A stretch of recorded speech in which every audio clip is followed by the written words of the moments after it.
আজকে জামাই সকালবেলা উঠেই বললো আজকে খিচুড়ি রান্না খাবে, তাও আবার মুরগির মাংস দিয়ে। তাই তো সকালবেলা খিচুড়ি রান্না করা হলো না, তাই দুপুরের দিকে রান্না শুরু করে দিলাম। আসসালামু আলাইকুম, সবাই কেমন আছেন? আজকে আমি খিচুড়ি রান্না করব, কারণ আমার জামাই সে একটু খিচুড়ির বায়না করছে, তাকে রান্না না করে দিলে হয়। এই তো এর মধ্যে আবার সোলার কারেন্টটা যাওয়া লাগে, সোলার কারেন্ট যাওয়ার সময় পায় না। কোনো একটা গুরুত্বপূর্ণ কাজ করা লইলেই কারেন্টটা চলে যায় ফুটুতে।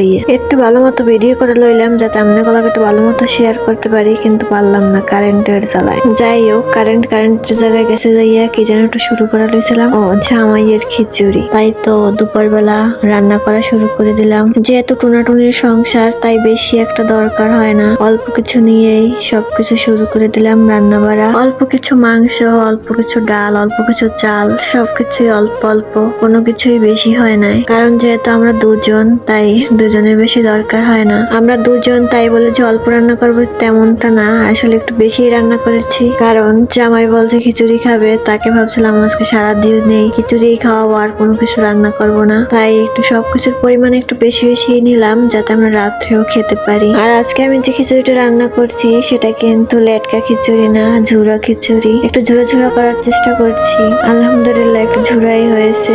নতুন নতুন রাঁধুনি, অল্প কিছু ভুল হবেই, সবকিছু তেমন ভাবে পারি না, তবু একটু চেষ্টা করি যেন একটু ভালোই হয়। আসলে ভালোর তো কোনো শেষ নেই। আমার রান্না আমার কাছে ভালো লাগবে, অন্য কারোর কাছে ভালো লাগবে তেমন তো আর আসলে না। আর বউ রান্না করলে যে আমার কাছে ভালো না হলেও খেতে হবে, কারণ বউ রান্না করেছে বলে কথা। বউর হাতের খাবার আসলে খারাপ হলেও একটু ভালোই লাগে। যেহেতু অল্প অল্প একটু শীত পড়ছে, তাই আসলে খিচুড়িটা খেতে কিন্তু অনেক ভালো লাগবে। আর খিচুড়িটা এমন সুন্দর ঘ্রাণ ছিল যা বলার মতো না। যদি আপনাদের খাওয়াতে পারতাম তাহলে হয়তো ভালো লাগতো, কিন্তু আফসোস আপনারা তো আমার কাছে নাই, তাই খাওয়াইতে পারলাম না। সমস্যা নাই, কোনো এক সময় হয়তো বা আরো অনেক বেশি সুন্দর করে রান্না করে খাওয়াবো, তখন সবাই মিলে একসাথে বসে খাবো।